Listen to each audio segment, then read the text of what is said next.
गुरुजी, मैंने हॉस्टल में कक्षा 10 में कुसंग के कारण हस्तमैथुन करने लगा। कक्षा 12वीं के एग्जाम के कुछ महीने पहले मैंने इसे छोड़ दिया।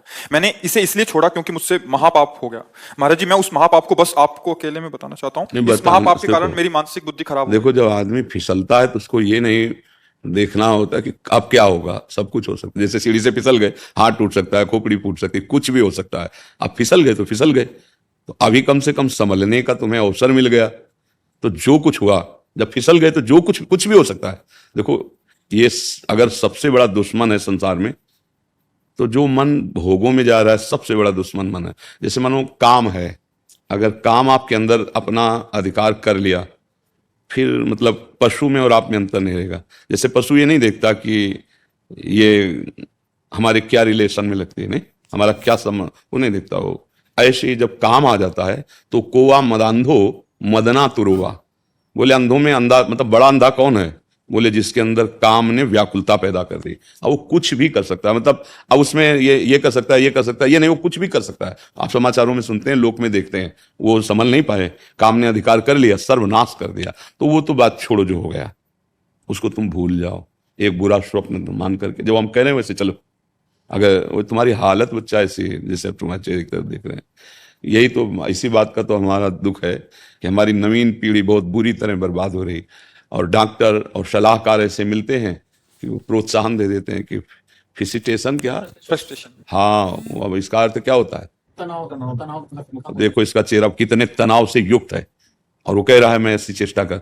तनाव मुक्त चेहरा जानते हो किसका होता है? जिसमें संयम होता है, जो सत्य मार्ग, वो तनाव मुक्त। मुख प्रसन्न तन तेज विराजा, कीने रामचंद्र कर काजा।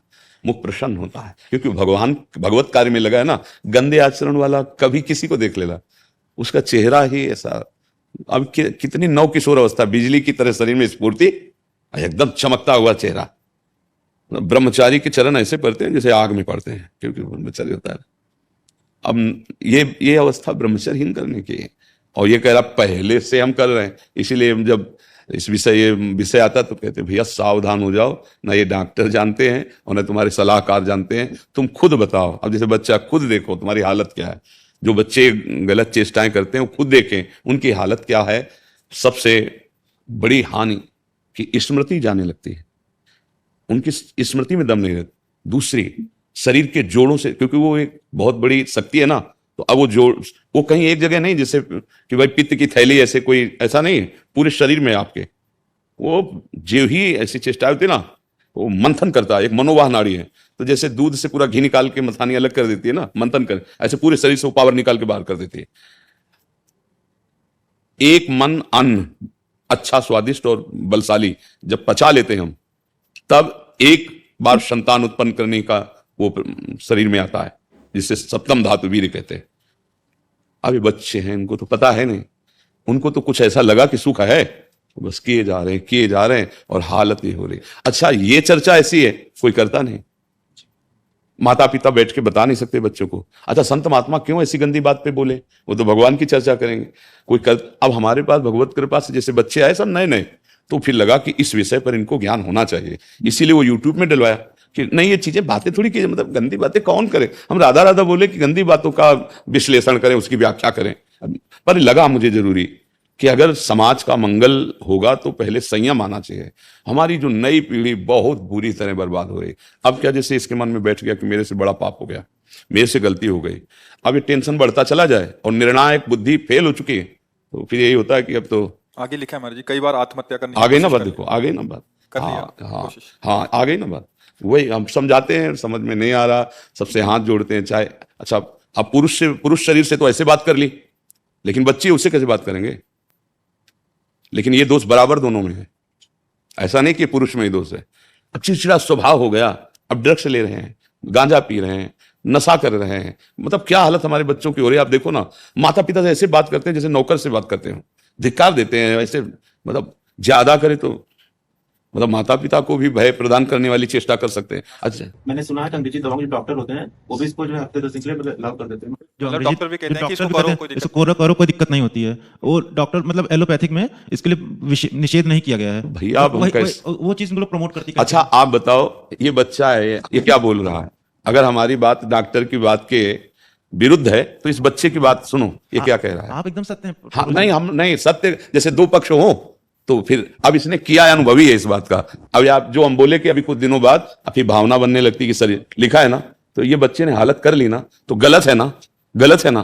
तो अब उस डॉक्टर को क्या कहोगे। आयुर्वेदिक में इसको मना किया गया है। देखो, जब आप संयम से रहेंगे ना और फिर गृहस्थी में जाएंगे ना, तो आपकी संतानें बहुत पुष्ट होंगी और आप एक सच्चे गृहस्थ बन सकते हो। जैसे आप, हम कई बार समझाया उसको, कैसे समझाए, हम तो किसान के घर हुए तो जानते हैं। जैसे गेहूं की फसल होती तो एक होता है, एक स्थिति आती है, उसको कहते हैं गलेत।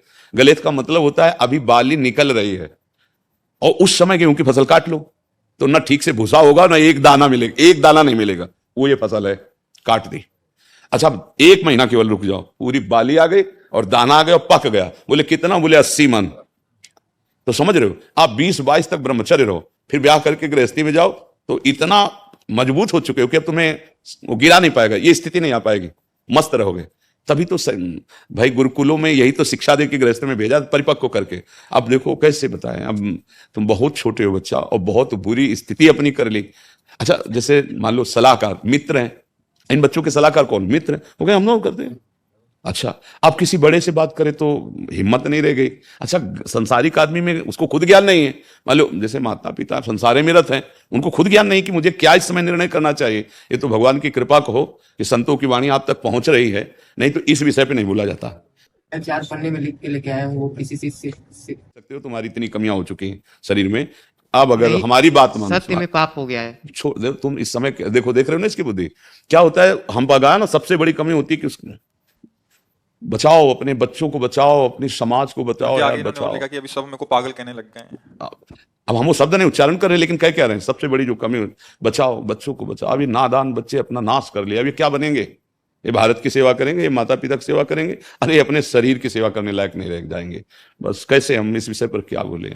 और नाम जब करो भाई, हमारे बस की तो बात है। अब हम जादू टोला तो जानते ले कि छू छा कर दे या कुछ ऐसा, हमारे पक्के